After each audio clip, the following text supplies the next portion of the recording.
Years ago,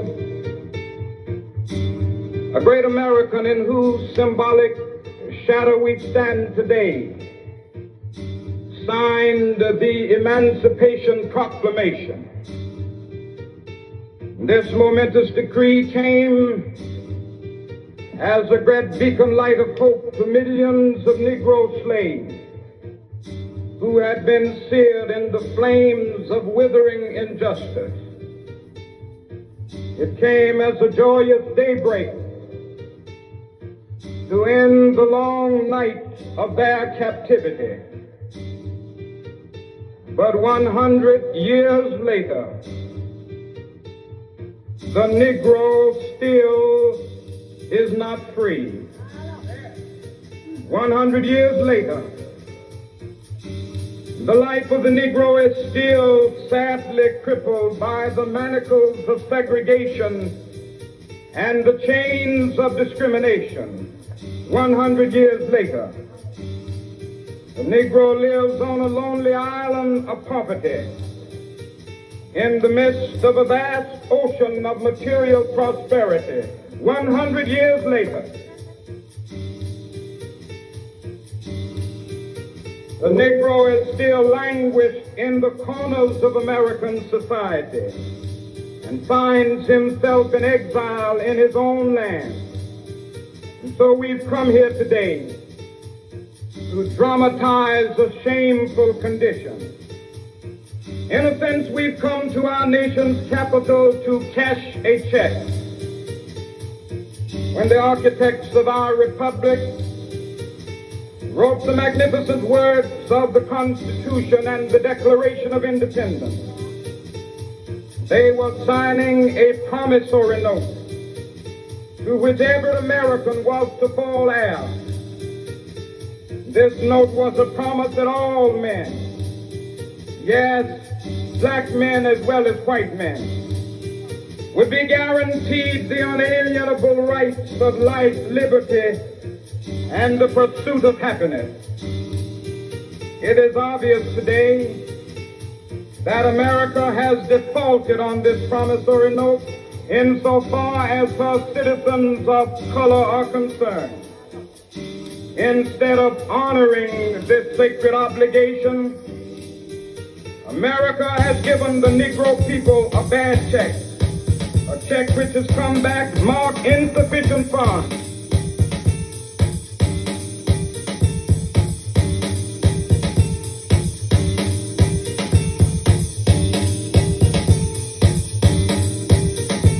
But we refuse to believe that the Bank of Justice is bankrupt.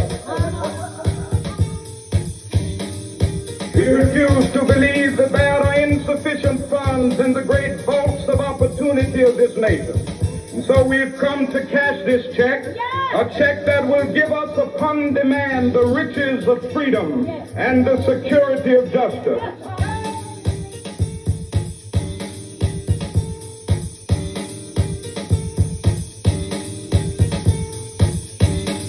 We have also come to this hallowed spot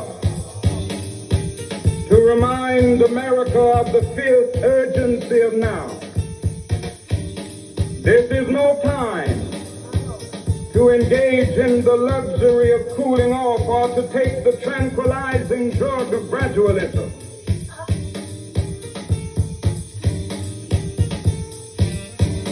Now is the time to make real the promises of democracy.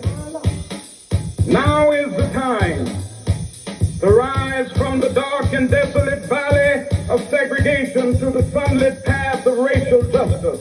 Now is the time.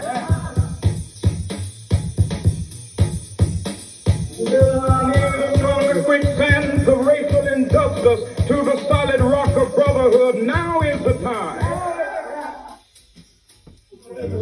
May justice be a reality for all of God's children.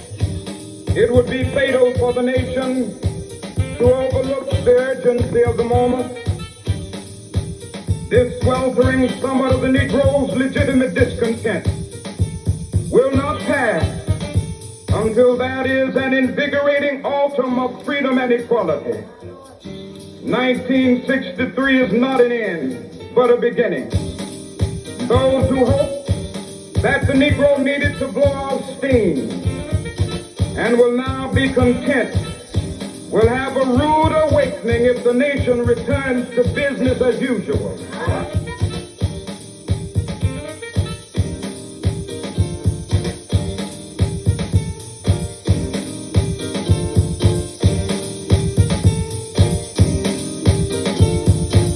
There will be neither rest nor tranquility in America until the Negro is granted his citizenship rights. The whirlwinds of revolt will continue to shake the foundations of our nation until the bright day of justice emerges. But that is something that I must say to my people who stand on the warm threshold which leads into the palace of justice. In the process of gaining our rightful place, we must not be guilty of wrongful deeds. Let us not seek to satisfy our thirst for freedom by drinking from the cup of bitterness and hatred.